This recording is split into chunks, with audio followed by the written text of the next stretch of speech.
as a Hail Mary. Hello, everybody, and welcome to Fantasy NBA Today, a sports ethos presentation brought to you by our great partners at FanDuel. My name is Aaron Bruski, and with me is the great Steve, Dr. A. Alexander. Today, we're going to get you guys intel from a massive weekend and also get you guys ready for a 9-game Monday night. We will talk about our top 6 must-add players from last night. We'll enter the drop zone and do some drop talk. We'll have some players to yap about. We've got all sorts of streamers, but we'll bring you our top 2 streamers for tonight's action. And then anything else we can get in under the buzzer. Doc, you look like you're in a hotel in Indiana. Did I get that right? I'm at my brother's house in Indiana, and we treat it like a hotel. Okay. He loves that. Him and his family they're like, the roads are good. I think you guys can leave today. We kind of got snowed in a little bit, but I'm at his standing desk, so I am actually standing up right now. Ooh, you're doing what I do. I'm ready, man. My voice is way better than it was about 2 hours ago, so that's good. Yeah. As I talked all weekend into the documents here with my dictation software, I feel like I had no voice last night, but it's coming through right now, good and fine. So I'll take it. Let's roll with that while the voices are good. Some news. All right. I don't know. Did you see my tweet over the weekend, Doc? Jalen Green caught the video of him injuring his hamstring. It went super viral. Painful looking re-injury of that hamstring. So he's going to be out a while. We'll talk about that. I'm sure we've got Steph Curry returning Tuesday night. Jalen Johnson, Nickeil Alexander-Walker kind of messing with people's emotions as they've been questionable, missing games, etc. TJ McConnell getting closer. That's under the radar news. We got Anthony Davis questionable for tonight's game against the Bucks, and everybody's panicking in Dallas. That's fun. Austin Reeves questionable, but kind of hanging around, shoot around, maybe might play tonight. In Charlotte, Miles Bridges questionable. That's low-key going to be relevant here for a lot of folks. And then we've got Kawhi Leonard, LaMelo Ball, and Bam Adebayo all missing time. So, no, I mean, the Jalen Green stuff's pretty big. The rest of the stuff's pretty mild, but kind of a noteworthy series of events here going on in the NBA. Big news for your boy Colin Gillespie, I think. Or no, Jalen Green. Yeah. Yeah. Oh, yeah. Yeah, don't get me started there. I'm excited. There's a lot of interesting, cool stuff with B150 players going on this weekend, and we'll hit it all. We'll hit it all. So, yep, exactly. Folks, before we get into our must-add players here, make sure you're subscribed to each of the different platforms. I hate that we live in a world that we got to do this, but basically all the platforms do their own thing. It's all super weird out there. And if you're not subscribed on YouTube, if you don't hit the thumbs up button, if you don't subscribe to Ethos Fantasy NBA on Twitter, you will be missing stuff. And there's all sorts of other social links that go out. We do stuff on Discord. There's just a lot of different places that stuff exists. So make sure you get to the website, check out our Discord channel, check out our free app. Just get connected. Do all the things that you could do to get connected. And welcome to all of our new listeners. It's great to meet you guys. Great to have you here. Please stay for a while, join us, and check out a membership over at sportsethos.com to get the best projections in the industry from a fantasy basketball perspective. The tools are powered by these projections. If you just simply use all this stuff, you will dominate your fantasy leagues. And also check out the new blurb feed on our website. I've been just having a blast with that thing. It makes everything so easy, probably too easy. But Doc, who you got for your must-add players of the night? Well, he's been up, he's been down, he's been down, he's been up. Reed Shepherd is kind of balling right now. He had 16 points, 2 assists, 4 steals, a block, and 4 threes. On Sunday, he's 29% rostered. The bummer is the Rockets only have 3 games this week, but over Shepherd's last 3 games, he's had 16, 16, and 12 points with a total of 7 steals and 10 threes over his last 3 games. So that's pretty sweet. I mean, he could have a nice week. He could have a dud. He's kind of dicey. I've got Moses Moody on my list. He's had 13, 2, 28, and 24 points in his last 4 games. So like 2 great games, 1 decent game, and 1 dud. But to go along with that, he's got 5 steals and 6 blocks, 14 threes in his last 4 games. The Warriors play 4 times this week. He's only 11% rostered. I think Steph Curry coming back from a bad cold. That's weird, man. You missed 3 games really with bad. A cold. Yeah, right? I don't know if you caught him on the last game he played. He did media. He sounded worse than anybody I'd seen sick in a while. How he ran it even like a half a mile. I don't even know how he did it. But yeah. Okay. Yeah, but with him coming back, it makes Moody a little dicey. I love the fact they play 4 games. I think he's a good pickup. He just seems to be integrated into what Golden State's doing. In my third, I'm going to stick with the same guy I always mention here. AJ Mitchell started for OKC, had 21, 6, 4, and 3 steals, 2 threes. OKC only has 3 games this week. Kind of a bummer, but is what it is. And then I should leave this guy for you, but just pay attention to Jay Huff. You got to start for Pascal Siakam. He did Jay Huff stuff, 12 points, 11 boards, 3 blocks. Pacers only played 3 times this week. Huff is completely unreliable, especially if Nembhard and Pascal Siakam are back. But at some point, I feel like Rick Carlisle is going to realize that Huff is better than Isaiah Jackson. And then the last guy, man, if Joel Embiid's out, and maybe even if he's playing, you want to have Andre Drummond somewhere near your lineup. He had 17 points, 12 boards, a steal, and a block. This is not the week to roll with Drummond, though. Sixers are the lone team with 2 games. So Drummond's not really in play this week, but he's going to be I think he's going to be watchable and serviceable all season, especially once Embiid goes away. There's a lot there. That was like a Bruski rant. That just went on and on and on and on. But hey, it did. I had to get it all out. Yeah, I want to talk about Philadelphia later on, as we always do. Really fun game yesterday. Them and the Pistons. It was like a April, May kind of a game. And Andre Drummond's fingerprints all over that game. What they did with him in that game was super interesting. They were trying to get Jalen Duren out of the paint, and they had literal plays run for Andre Drummond to shoot corner threes. It was awesome.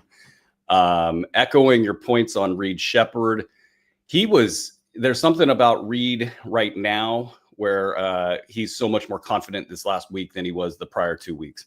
He's had several big plays, the kinds of plays that they end up being the slow motion replay as you go to break, and the entire team is just getting jacked up. And coaches love this stuff: a defensive steal and then a dunk on the other side for somebody, or just one of those just savvy plays. Tons of defensive turnovers forced, and then lots of big shots for Reed Shepherd. And the bottom line is the point guard help's not coming.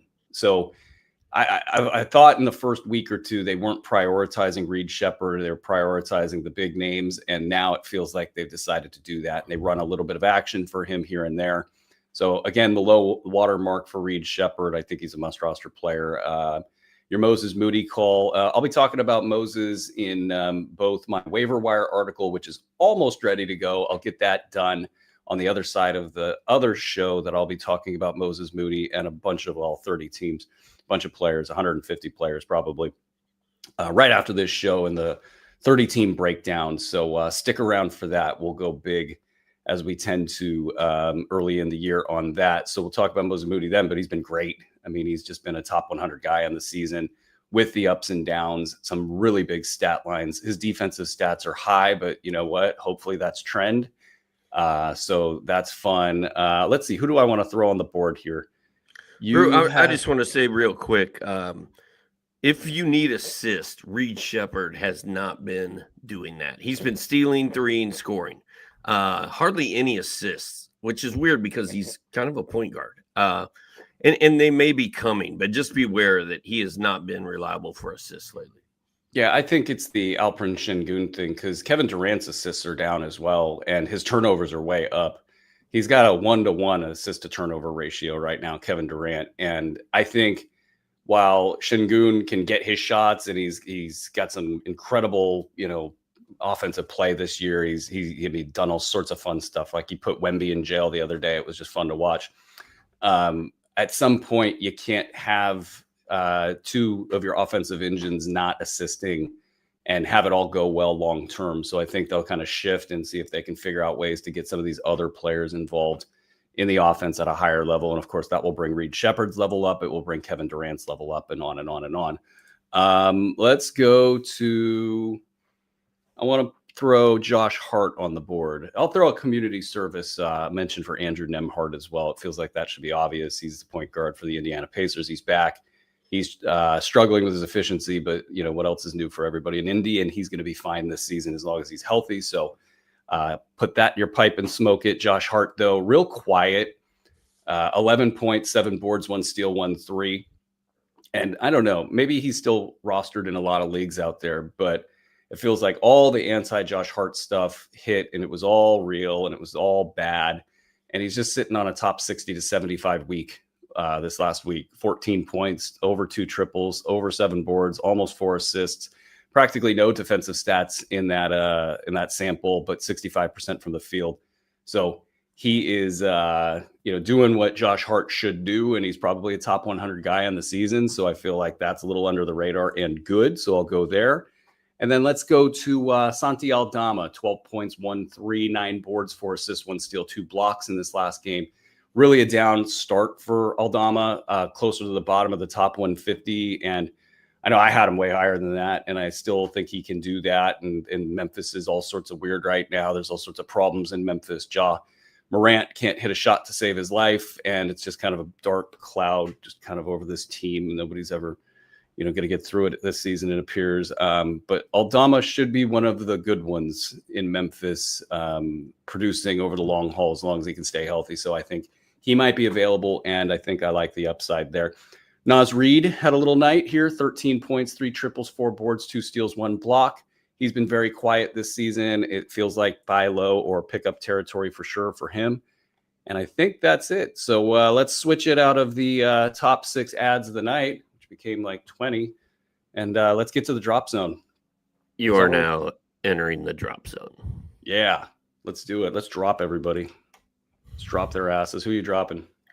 You don't have to drop them, but I think some like straight up drop candidates. Jalen Williams of OKC with 3 games this week, 0 points, 3 rebounds in 17 minutes in his last game.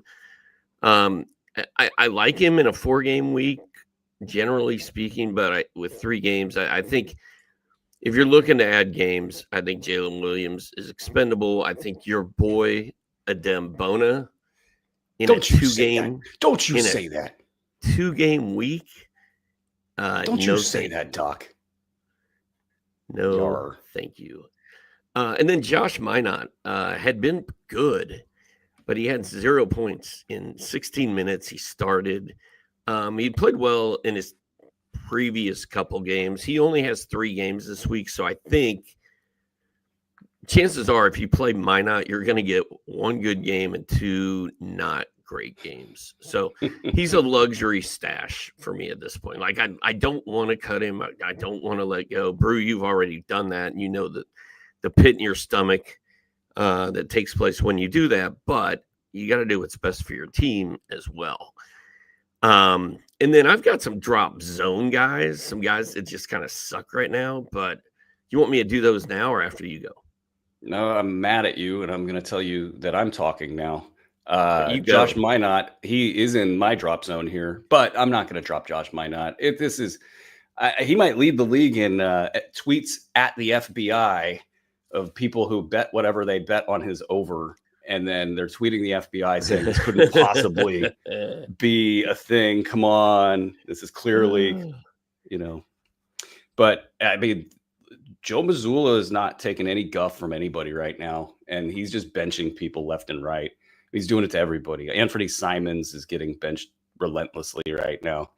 Minot's getting benched relentlessly right now. It's fine. At worst, I take Josh Minot's late round value and ride the roller coaster from hell, and it'll be fun. But I really think he's still got a great shot at mid round top 75, top 100 value on the season. So, and with it peaking toward the end of the year. So I love it. I got Jonathan Kuminga in the drop zone. He's on my list. Yeah. He's this is great. The first month of the season makes fools of some people, and it makes, geniuses of others, but it's just all over the place. It's crazy. Like the first 2 weeks are almost guaranteed to show you at least 10 things that are not going to happen for the rest of the year. And Jonathan Kuminga taking the next step and taking the leap was on the radar early. And there was that point when Steve Kerr went out and talked nice about him. I thought that might have been the kiss of death for him. And here he is, 5 points, 8 boards, 2 assists, 1 of 9 shooting, 50% from the foul line last night. Yeah, I mean, this is the problem with him, right? Like all of the bad fantasy stuff and the low upside as a result of the stat set. If he's not going full breakout, it's just not going to happen for him. And it's going to be more of a pain in the butt than anything. Maybe in a head-to-head setting, you can manage some of this stuff. I'm not saying you outright drop him because I think he'll be a top 125 guy for the rest of the season. But if that doesn't play in your league and you're staring at a nice free agent, a Colin Gillespie, if you will, make the move. I got one other name, but Kuminga scored 9 or fewer in 3 of his last 4 games. He's shooting 38% in November. Golden State only plays three games this week. Brew, I can't tell a difference between Jonathan Kuminga and Jarris Walker. Like they're the same guy, I feel like. They're both shooting it terribly right now. Neither one of them is scoring any points, and it's just kind of a mess. I think you had Golden State at 3 games. Don't they have 4 games this week? I think it's 4 games. Somebody do they have 4? Wrong. It's possible, but my brain's not working. I've only had one and a third coffees in 75 minutes per morning. Golden State plays 4 games this week. Kuminga has 4 games. My bad. Yep, 4 games for Jonathan Kuminga of disappointment. But though he's probably going to have a little bit of a surge here because he's been fairly bad lately. That Walker stuff, Jarris Walker, that is, he's shooting what? It's like 35%. 34%. 34 over his last 5. With no hesitation on chucking it. He gets in there and he gets those shots off. But my hope for the entire Indy team is that the point guards returning, or the guards returning, it's not even point guards sometimes, will just help all of these guys. And you get good counting stats from Jarris Walker. But the percentages and the efficiencies are just not good at all. I would hold here with Jarris Walker only has 3 games this week. Kuminga has 4. That's the difference between Jarris Walker and Kuminga. I found it. There we go. We're breaking ground here. Any other drop zone guys you'd like to go through? Desmond Bane, dude. What?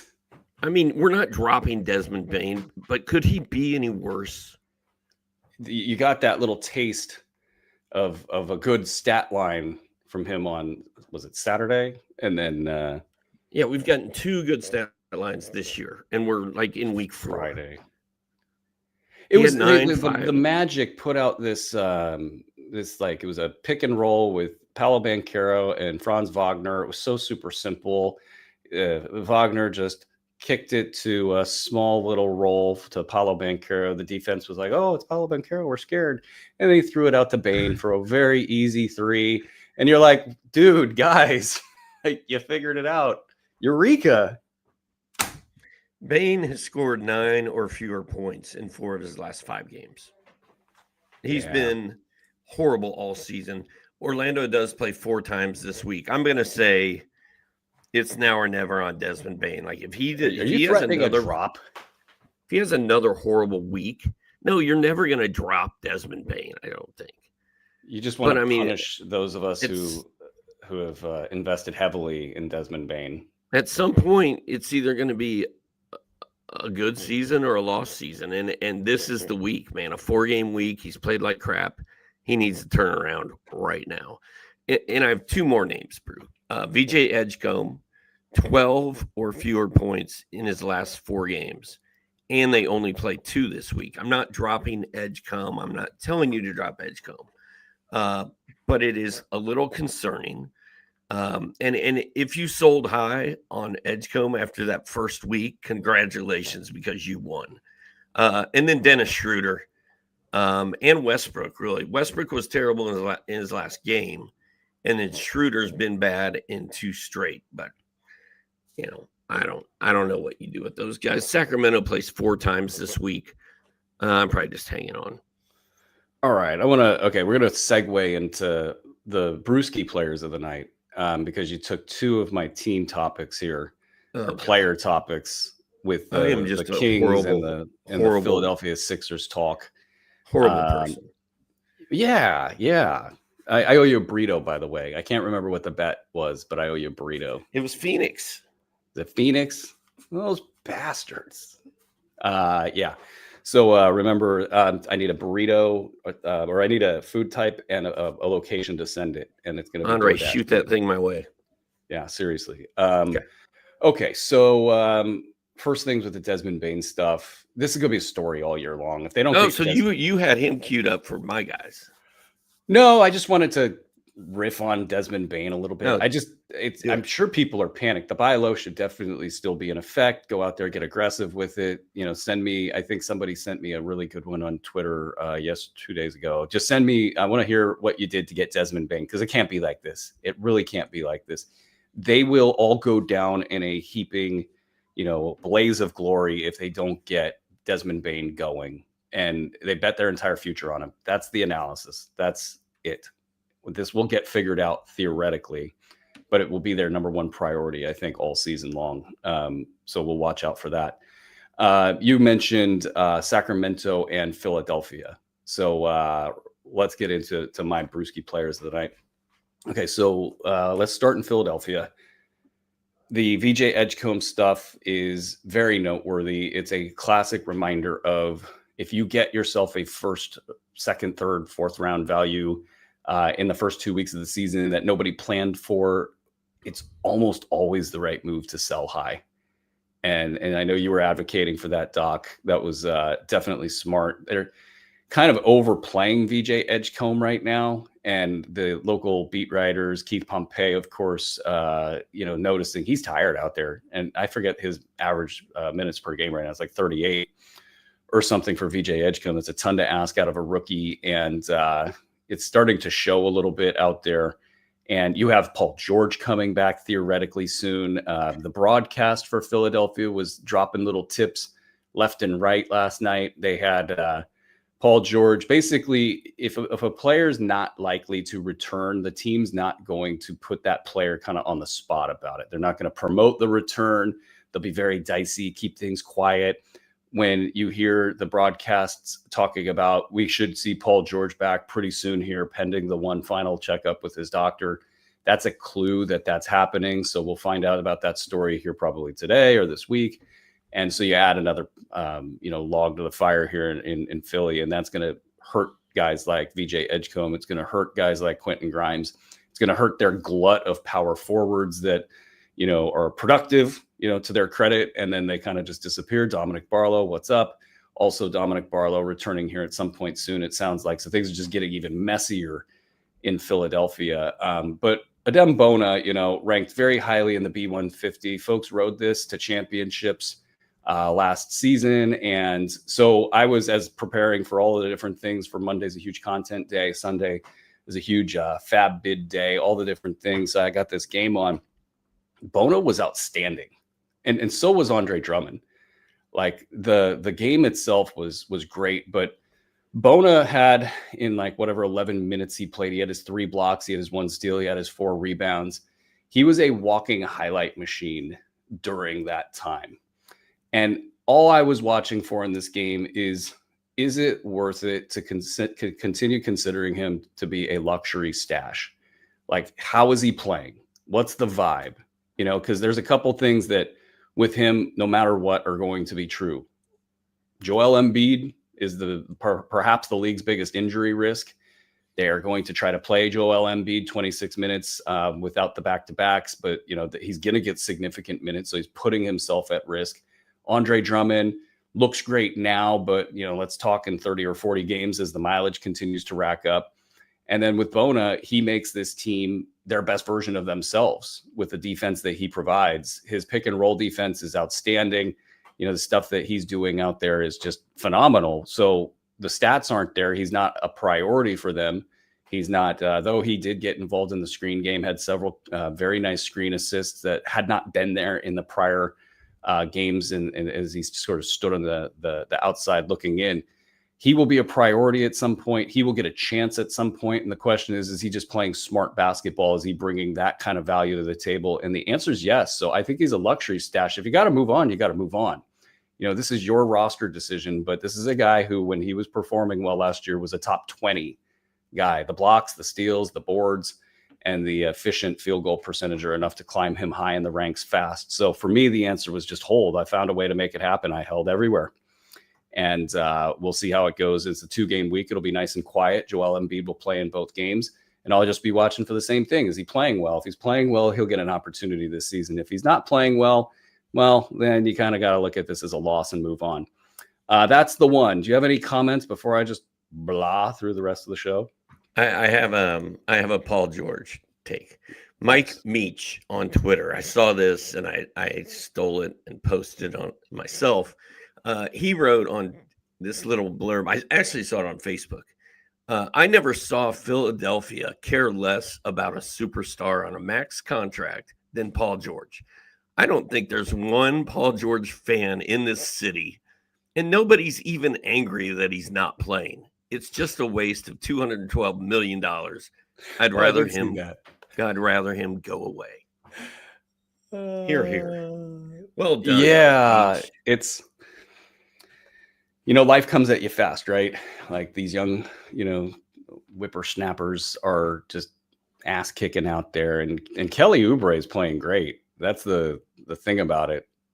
Philly's fallen, I think, to 6-4. The East, I want to say the East has 7 teams with winning records right now, with their 7 slot filled with a 6-4 team. I believe it's the Sixers. I mean, I would keep playing the young guys. I would trade. You can't trade those guys. I would get Paul George and Joel Embiid. Take it to a nice cruise. Let them just kind of go have fun for the season and just see what it looks like. But enough what else about you that. got? Well, you mentioned Russell Westbrook. He had 16 minutes, 6 points, 1 steal, 1 block, 28.6% shooting. It's getting bad in Sacramento. And what I kind of take away from all of this is at some point it feels like this will be Russell Westbrook's team. And this is my call for you guys to just believe in the power of the Sacramento Kings and just believe they're going to continue to do stupid stuff. And it's not Russell Westbrook's fault. No, he hasn't really lost a step. He's still the same guy that he's been the last couple seasons, which is a live by the Westbrook, die by the Westbrook situation. And the numbers are going to be there in 8-cat formats. And yeah, it's going to be weird from night to night.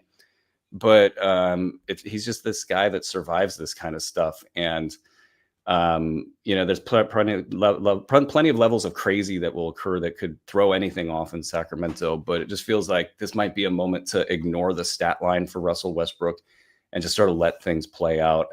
They had the entire arena chanting, "We want Keon Ellis" last night. That's hilarious. I mean, like a guy that plays 12 minutes in a game that all occurred in the fourth quarter. And you've got an entire arena cheering for him to play because everybody knows how dumb it is that he's not on the floor. Tried to tell everybody that he wouldn't be good early because, of course, he wouldn't be good early. And then they'll stumble into something and figure it out, and he'll be great like he was last season, producing top 50 value for long stretches. But the big attention should be on Russell Westbrook. I really think, especially in an 8-cat format and head-to-head settings where you don't care about his percentages and whatnot, he just puts up numbers, and it just is the kind of thing that has Sacramento Kings written all over it. Some quick news here, and Doc, feel free to interrupt me if you'd like, but Kobe White has been assigned to the Windy City G League squad per Bulls PR. So it looks like Kobe White, that timetable Julia Poe put out about 3-4 weeks ago, seems to be on point, and he should be back looking like next week's road trip as a potential return window for him. So that's nice. And then this is great news. Lakers guard Austin Reeves has been upgraded to probable to make his return tonight against the Charlotte Hornets. Thank you, God. Thank you.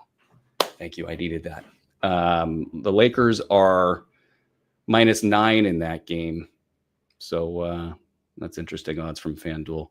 Probably have to look at some odds here as we go. But anyway, Doc, Any thing you would like to say about my guys or your guys, or would you like to talk about our top 5 or 10 streamers of the night? Well, I've got a couple of my guys. Sweet. Let's do it. Since you went first, I deferred. Jalen Duren had 21 points, 16 boards, 2 steals, 2 blocks. They play 3 games this week, but that dude has been on fire, man. I was never a Jalen Duren believer, truther, whatever. But he's been amazing. And then Rudy Gobert, who I ended up drafting in several places after I wrote a famous song about him. 19 points, 12 boards, 5 blocks. In November, he's averaging 12.5 points, 11.5 boards, and 2.23 pointers. Minnesota also has a 3-game week. So Rudy and Duren are balling. They both play 3 games this week. Nice.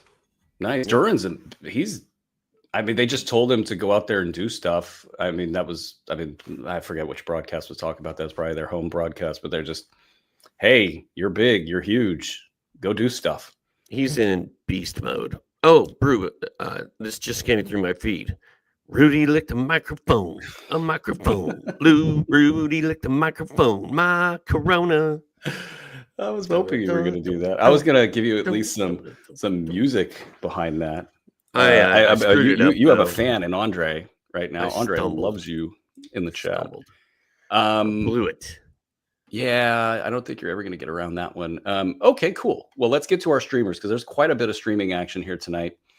I got out of my top 2 streamers of the week or night, whatever. I got like 8. I got another 8 after that. I've only got 3. You want to empty your tank? You'll probably talk about 2 or 3 of my guys. Why don't you empty the tank? Why don't I? Yeah, I'll give you my best streamers. I'll give you the best of the best. Just blow the whole list, bro. Just do it. All right. The best of the best streamers of the day. Zachary Reese-Shea. Just the 3 games in 4 days looks succulent. The value's been there lately. The Trae Young injuries kind of hanging out. There's been a little bit of hiddenness to his game lately, and you do have other players that are dinged up as well. It could be a big game for Zachary Reese-Shea here, and that they start against the Clippers here tonight. I feel like you've become a Reese-Shea guy. I have. Yeah. Yes, I have. I can proudly say that. Okay. I would then defer to you, Doc. Give me your top streamer. I'm going with my boy, Con Knipple. Did you just claim Con Knipple? I've been on a Con Knipple. Are you playing the long con? I was kind of with him early. Knipple? You've been a Con Knipple guy as long as I've known you. He had 30 points, 20 points, and 24 points in each of his last 3 games. 20 points, 8.5 boards, 3 assists, 0.8 steals, and 3.3 triples through his last 4 games. The Hornets play 4 times this week, and Knipple's 35% rostered. I'm feeling Con Knipple. That sounds like an HR complaint to me. Let's go. I want to do Jalen Tyson. Jalen Tyson is just kind of hanging out here. That's actually giving something away. I think I have him in the members section of the subscriber section of the waiver wire article that I will produce, and I just gave that one away for free, but that's okay. I've been chatting him up.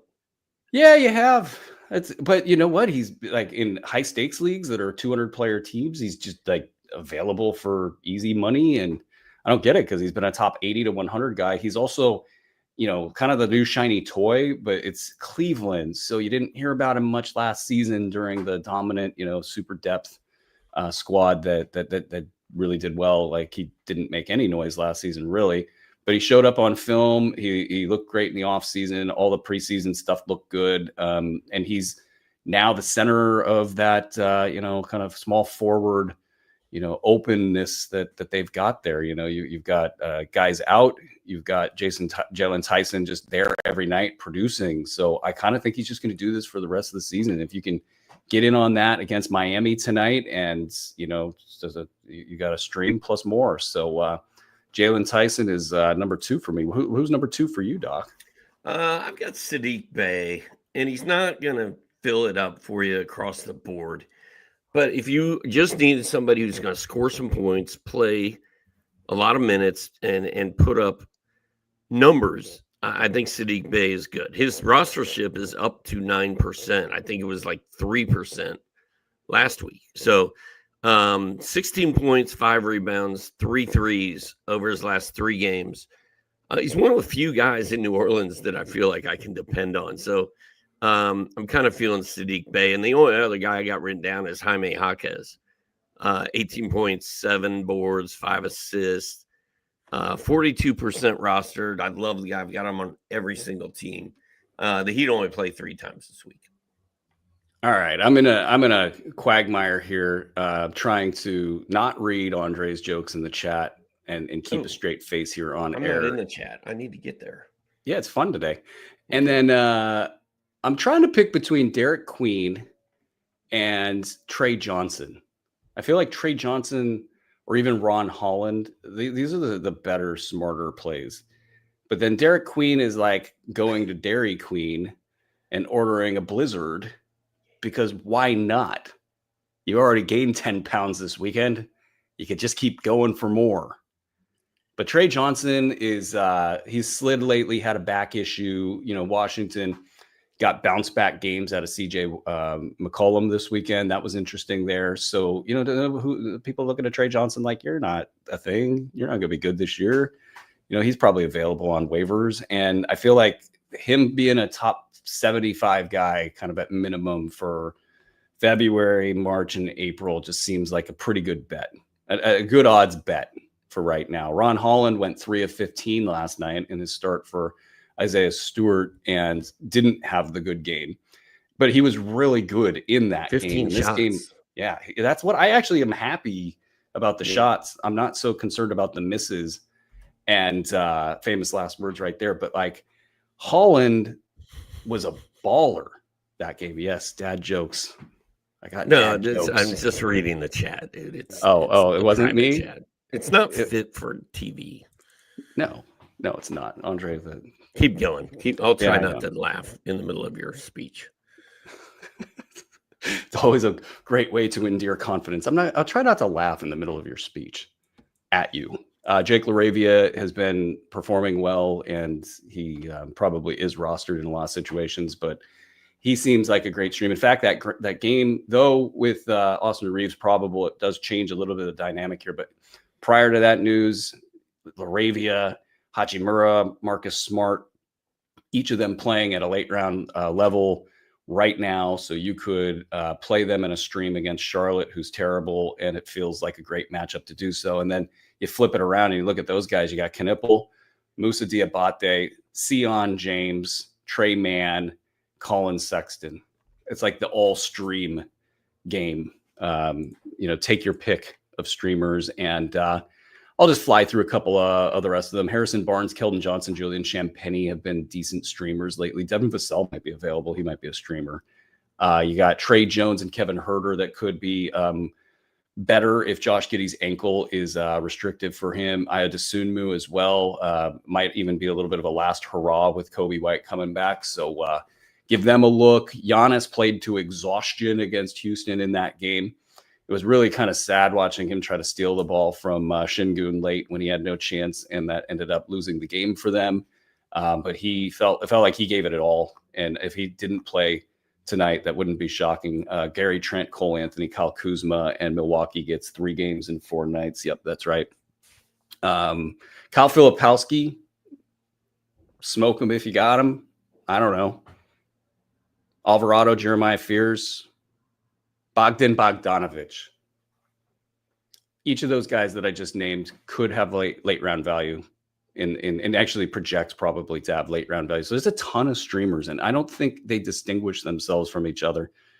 With the Filipowski stuff, if he gets in there and starts doing damage at any point, we know what that looks like. It's just, it's literally throwing a dart or rolling a roulette wheel or whatever metaphor you would like to use in Utah right now. And those are my streamers, all 572 of them. Doc, you got anything to say about that? And if not, what are you watching for tonight? Well, let's see here. Two games I'm excited about tonight. One is the Spurs at the Bulls. Right. So it's 7-2 for the Spurs, 6-3 for the Bulls. At Chicago, you got Wemby, you've got Giddey, you've got my guy Buzelis coming off a dud, looking to bounce back tonight. And you've got Vucevic, who's going to take pride in trying to slow Wemby down. And Wemby's either been incredible this year, or he's just been good. He's had a few duds by his standards, which were just fine to normal humans. But the FanDuel odds are Spurs minus 4.5 at minus 110 over there at FanDuel. I like the Bulls at home getting 4.5 and really trying to make a statement this year. Like the Bulls are going for it, and they've got a good team. So I like the Bulls plus 4.5. And then the other game that I'm excited about is what is Luka going to do to the LaMelo-less Hornets? Lakers minus 9 at Charlotte. It was 7.5 2 hours ago. Now it's minus 9 at minus 114 over there at FanDuel. I just think Luka could have one of those 70-point games like he had against Atlanta last year when Soren and I were in the stands. Okay, this is the dumbest thing I'm ever going to say, and that says a lot. Con Knipple might be like the same body type as Luka and might be able to defend him. Okay. I'm not betting anything on that take. I'm embarrassed that I said that take. But hey, you know what? Luka, maybe got shook by Dyson Daniels shutting him down the other day. That took him down to like was it 3, I think? Third in overall fantasy. He's no longer averaging 41 points or whatever. That Luka Doncic. Okay, cool. Obviously going to watch some Orlando basketball. That'll be fun. We'll see who gets more shots. You want to bet this one? Who gets more shots tonight? It was Wendell Carter who won in the last game. He had 10 shots to Desmond Bane's 9 shots. Who do you think gets more shots today? Bane or Wendell Carter?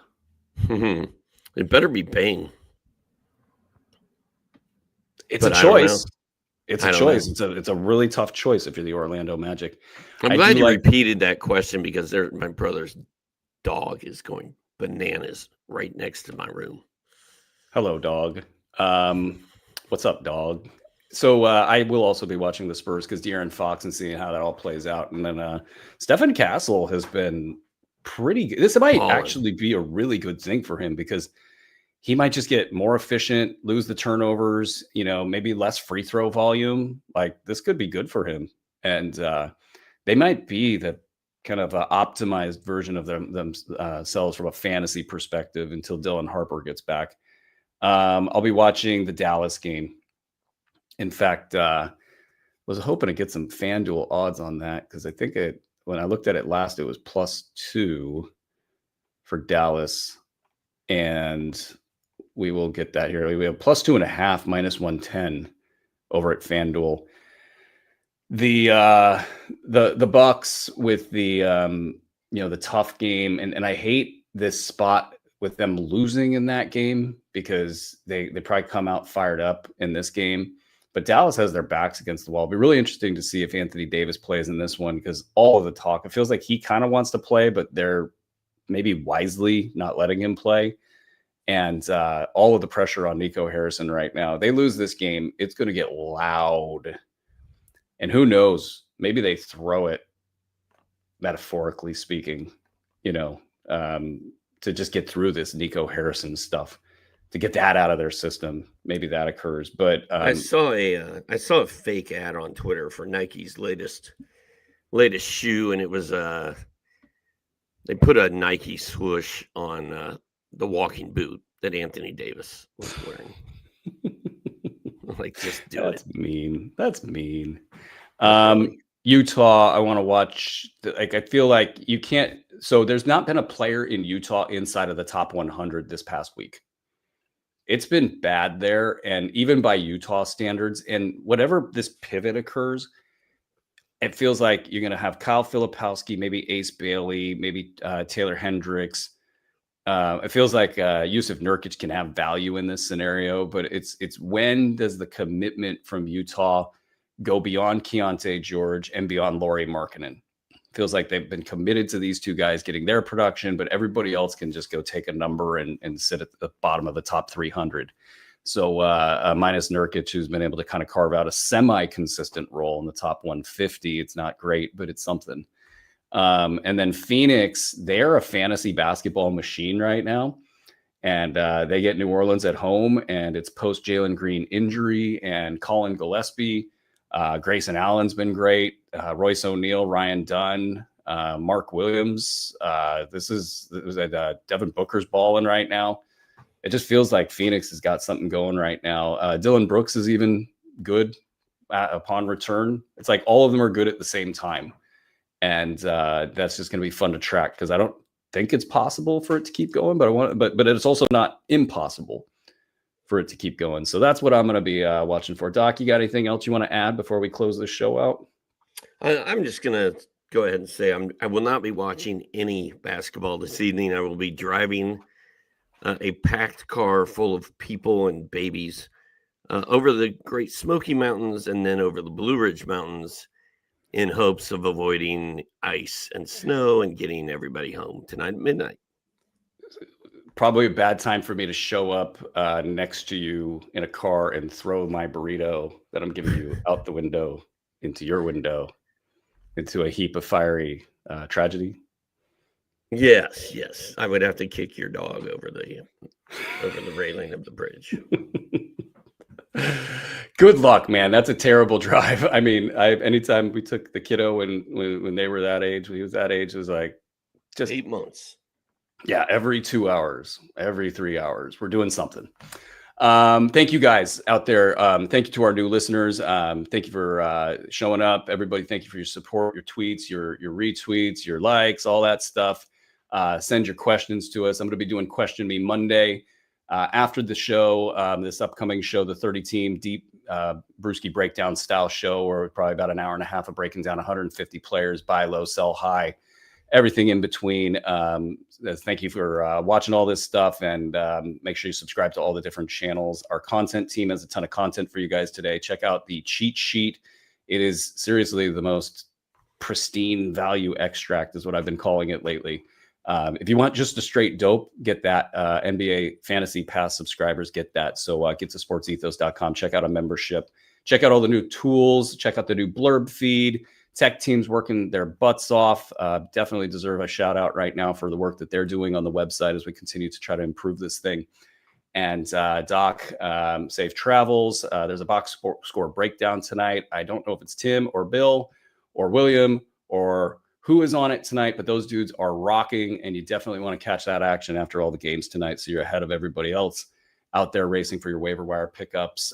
Doc, you got anything to say before we're out of here? Peace.